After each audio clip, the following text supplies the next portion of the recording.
Assalamu alaikum warahmatullah. In this poem we are going to discuss Hawk in the Rain by Ted Hughes. हमने पिछले lecture जो discuss किया the thought fox पे, उसमें हमने discuss कर लिया थोड़ी बहुत बायोग्राफी। इसमें हम उसको नहीं इसलिए डिस्कस करेंगे। अगर हम सबसे पहले देखें पोइम की टाइप क्या है, तो ये एक सोनेट है। टोन की बात करें, रियलिस्टिक टोन है। जजमेंट रन ऑन लाइन, यानी कि एक लाइन में आइडिया पूरा नहीं हो रहा, वो अगली लाइन में जा रहा है। थीम की बात अगर करेंगे, थीम कंट्रास्ट का है, किसके दरमियान, between the steadiness, the stability and the strength of hawk and the unstability and the sense of danger of human beings. यानी इंसानों और हॉक के दरमियान क्या डिफरेंसेस पाए जाते हैं और क्या खसूसियात में एक दूसरे पे फोकियत हासिल है, इसका कंट्रास्ट इस पोइम का थीम है। हॉक टेड ह्यूज़ ने ज़्यादातर जानवरों को इंसानों पे तरजीह दी है और हर पोइम में एक डिफरेंट चीज़ बताई है, जिसकी वजह से एनिमल जानवरों पे फोकियत हासिल रखते हैं। इस पोइम में उसने बताया है कि जानवर इंसानों पे इसलिए फोकियत हासिल रखते हैं क्योंकि उन्हें डेथ का फियर नहीं होता, मरने के बारे में उन्हें कुछ पता नहीं होता। इंसान हर वक्त मौत के खौफ में लाहक रहते हैं, जबकि जानवरों को ऐसा कोई खौफ नहीं, इसलिए वो इंसानियों से सुपीरियर उसने बताए हैं। सिंबल्स की अगर हम बात करें poem hawk in the rain में, तो कंडीशन ऑफ इंग्लैंड को सिंबलाइज कर रहे हैं, हॉक सिंबलाइज कर रहे हैं इंग्लैंड को। सेकेंड वर्ल्ड वार ख़त्म हो रही थी जब ये पोइम लिखी जा रही थी, trauma of cold world war था। इंग्लैंड को हॉक सिंबलाइज कर रहा है, और जो नेचर है और जो क्रूअल एक्ट्स हैं, किस तरह हॉक को टॉर्चर करते हैं और आखिरकार उसको मार देते हैं। इसी तरह इंग्लैंड को किस तरह वर्ल्ड की तरफ से टॉर्चर का सामना था, वो इसके ज़रिए से रिप्रेजेंट किया गया है। Security of animals, destruction of nature, law of nature, ये सब कुछ सिंबल्स के तौर पे इस पोइम में यूज़ किया गया है। पोइम की अगर थोड़ी सी बहुत समरी हम बयान कर लें, उसके बाद हमारा टेक्स्ट एनालिसिस आपको समझना आसान हो जाएगा।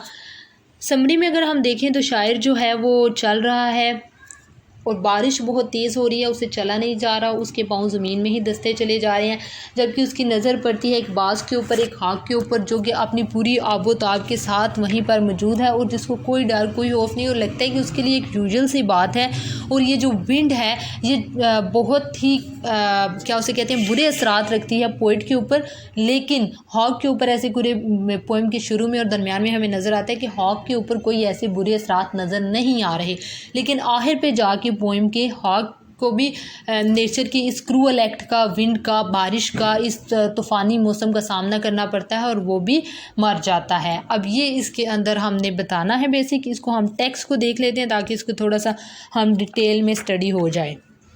अब शुरू में शायर अपना बता रहा है कि dawn in the drumming plough land I drag up, यानी कि बारिश हो रही है, हैवी रेन हो रही है और मैं चलता हुआ जा रहा हूँ, और यानी कि खुद को समझे चल नहीं रहा, ड्रैग अप यानी कि घसीटता हुआ लेके जा रहा हूँ।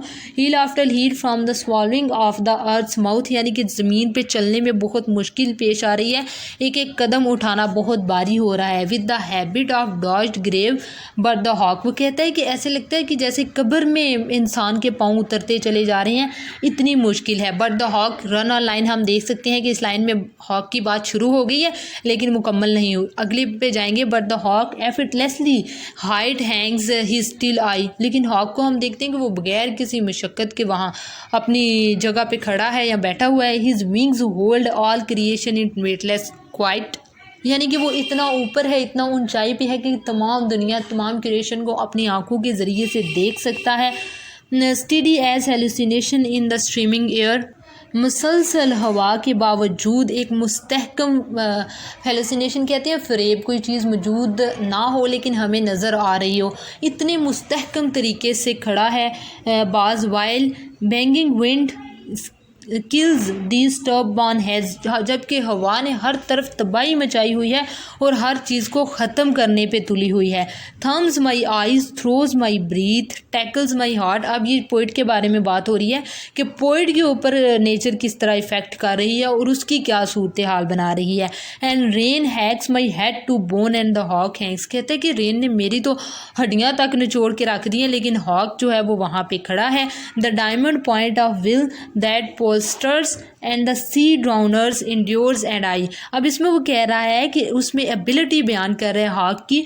To stand with the weather is emphasized by taking the diamond shape confronting the wind and the diamonds are use for cutting, यानी कि उसको डायमंड के साथ तशबीह देते हुए बयान कर रहा है, यानी कि उसकी सलाहियत, उसकी करेज को बयान कर रहे हैं कि नेचर कितनी क्रूअल है कि मेरा उसने कोई हाल नहीं छोड़ा, लेकिन फिर भी उससे मुकाबला करते हुए हॉक के लिए एक बहुत नॉर्मल नॉर्मल एक बहुत यूजुअल सी बात लग रही है। Bloodily grab dazed last moment counting. अब ये फिर पोइट के बारे में बात हो रही है। एक्सट्रीम वायलेंस इसके अंदर उसने यूज़ की है। Morsel in the earth's mouth train to the master fulcrum of violence where the hawk hangs still. अब वो कहता है कि तनाव जो है वो बढ़ता चला जा रहा है। फल्क्रम का मतलब होता है स्पोर्ट, लेकिन फिर भी हॉक अपनी जगह पे स्टिल मौजूद है। That may be in his own time meets the weather.